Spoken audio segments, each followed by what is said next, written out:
Assalamualaikum warahmatullahi wabarakatuh. Pertama-tama yang terhormat Ibu Anissa Humairo, Sarjana Pertanian, Magister Bioteknologi, selaku dosen pengampu dari mata kuliah Biologi Molekuler.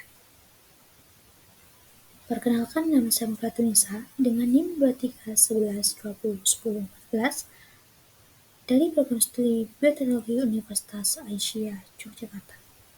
Di sini saya akan menjelaskan terkait BCL2 dalam apoptosis PDW.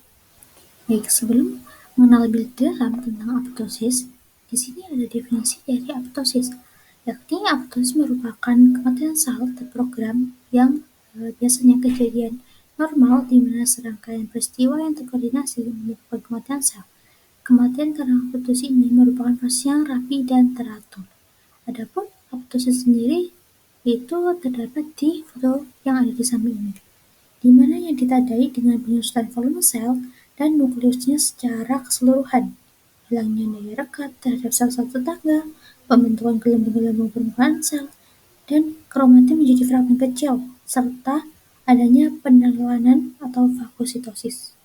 Setelah mengetahui tentang definisi dari apoptosis, kali ini kita akan mengetahui tentang apa sih itu peran apoptosis, di mana peran apoptosis itu terbagi menjadi 4, yaitu perkembangan, homeostatis, kekebalan tubuh, dan pembuangan sel abnormal atau infeksi. Baik, yang pertama itu tentang perkembangan, di mana pada perkembangan peran apoptosis ini berkontribusi pada pembentukan jaringan dan organ dengan menghilangkan sel-sel yang tidak diperlukan. Salah satunya pada proses kehamilan, di mana apoptosis ini membantu struktur tubuh yang tepat dan memastikan fungsi organ yang optimal. Yang kedua, pada proses homeostatis, di mana pada proses homeostatis ini peran apoptosis mempertahankan homeostatis jaringan dengan mengatur jumlah sel. Kemudian yang ketiga, kekebalan tubuh, di mana dalam kekebalan tubuh ini sel-sel imun seperti limfosit menggunakan apoptosis untuk mengontrol respon imun dan mencegah autoimunitas. Dan terakhir, itu membuang sel abnormal atau invasi, di mana pada proses ini juga melibatkan pengenalan dan eliminasi sel-sel abnormal yang dapat menyebabkan penyakit. Nah, selanjutnya jalur apoptosis. Jalur apoptosis sendiri terbagi yaitu pertama ekstrinsik yang terjadi pada sitoplasma, yang kedua jalur intrinsik yang terjadi pada mitokondria. Untuk lebih detailnya, kita akan jelaskan pada slide berikut ini. Nah, kali ini kita akan masuki jalur ekstrinsik, di mana jalur ekstrinsik ini merupakan jalur apoptosis yang diperantarai oleh reseptor seperti TNF dan TNFR. Yang mana reseptor ini yang akan mengikat protein adaptor sitoplasma yang berbeda, yaitu TRADD, FADD, dan progrespase 8 untuk membentuk kompleks multiprotein di permukaan dalam membran plasma. Kemudian, domain sitoplasma, reseptor TNF, FADD, dan TRADD berinteraksi satu sama lain melalui daerah homolog yang disebut dengan domain kematian atau dead domains. Kemudian, progrespase 8 dan FADD akan berinteraksi melalui daerah homolog yang disebut dengan domain efektor kematian yang ditunjukkan oleh homolog yang berwarna coklat atau kotak coklat. Kemudian setelah dirapit dalam kompleks, kedua molekul progrespase saling membelah untuk menghasilkan molekul progrespase 8 yang aktif yang mengandung 4 segmen polipeptida, di mana progrespase 8 adalah kompleks inisiator yang mengaktifkan progrespase eksekutor yang nantinya akan melaksanakan proses apoptosis. Untuk lebih jelas terkait mekanisme dari jalur ekstrinsik ini dapat dilihat pada gambar yang ada di samping.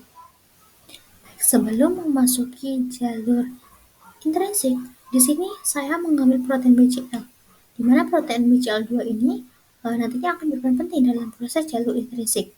Adapun definisi dari protein BCL2 ini merupakan protein yang mengatur kematian terprogram atau langsung hidup sel.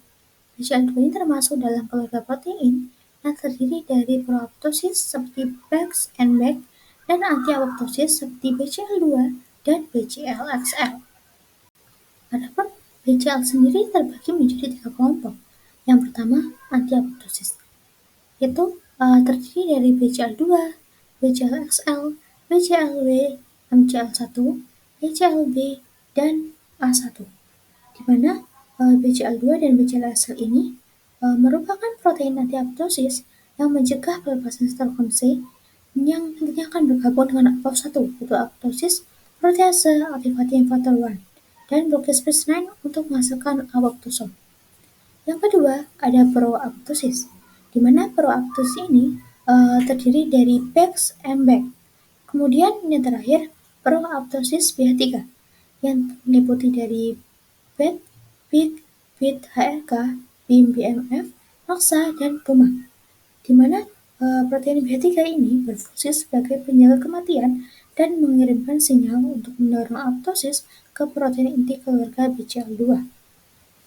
Nah, kali ini kita akan masuk pada proses jalur intrinsik, di mana jalur intrinsik ini dipicu oleh berbagai tekanan ekstraseluler dan intraseluler seperti stres oksidatif, iradiasi, dan pengobatan dengan obat sitotoksik. Adapun mekanisme dari jalur intrinsik ini dapat dilihat di gambar yang ada pada di samping, di mana mekanisme dari jalur intrinsik ini dimulai dari adanya stres seluler sehingga dari terjadi penurunan kadar BCL2 yang menyebabkan protein BAX berfungsi, di mana protein BAX ini semula berada di dalam sitosol, kemudian pindah ke membran mitokondria yang paling luar sehingga terjadinya penyisitan. Akibatnya, protein ini dapat mengaktifkan CRISPR keluar menuju sitoplasma, yakni berupa sitokin C, di mana sitokin C ini akan berikatan dengan APOP1 untuk membentuk apoptosom, dan nantinya akan mengaktifasi pro-Cas9 menjadi Cas9 sebagai inisiator apoptosis. Kemudian molekul Cas9 nantinya akan membelah dan mengaktifkan Cas9 eksekutor yang nantinya akan melakukan pada proses apoptosis. Sehingga dalam hal ini, BCL2 sangat berperan penting dalam mencegah pelepasan faktor apoptogenik mitokondria yang berupa sitokrom C. Adapun referensi yang saya ambil itu ada jurnal dari Sari pada tahun 2018, yaitu terkait apoptosis, mekanisme molekuler kematian sel, dan yang kedua jurnal dari Jan R. dan Connery 2019 dengan judul Understanding Apoptosis and Apoptotic Pathways Target Cancer Therapeutic, dan yang terakhir buku dari Karpchi 2019 tentang biologi sel dan molekuler, konsep dan eksperimen. Baik, mungkin itu yang bisa saya sampaikan. Terima kasih. Wassalamualaikum warahmatullahi wabarakatuh.